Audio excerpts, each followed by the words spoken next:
Hi అండి.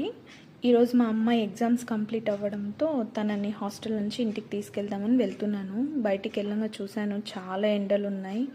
అసలు తట్టుకోలేకపోతున్నాను. ఇప్పుడే ఇలా ఉంటే మే వస్తే ఇంకెలా ఉంటుందో తెలీదు. నేనైతే ఎక్కువ బయటికి రాను, బట్ ఎండలోనే వర్క్ చేసే వాళ్ళని చూస్తే అసలు తలుచుకుంటేనే భయం వేస్తుంది. ఎంత ఎండల్లో ఎలా చేస్తారా అని. స్కూల్ దగ్గరికి అయితే వచ్చేసాము. ఈరోజైతే ఫుల్ రష్ ఉంది. చాలా మంది పిల్లలు ఈరోజే వెళ్తున్నారు. మా అమ్మాయి లగేజ్ అయితే తీసుకొచ్చాను, ఇంటికి వాష్ చేయాలి. ఇంకా నాకు ఈ పిల్లలతో ఈ 2 months ఎలా భరించాలనుకుంటే వీటిది ఒక్కటి ఉంటుంది నాకు. వీటికి డైలీ ఫుడ్ ఏదో ఒకటి పెట్టాలి కంపల్సరీగా, లేదంటే వీటి అల్లరి భరించలేకపోతాను. ప్రతిరోజు ఇంట్లో వచ్చేసి చాలా అల్లరి చేస్తాయి.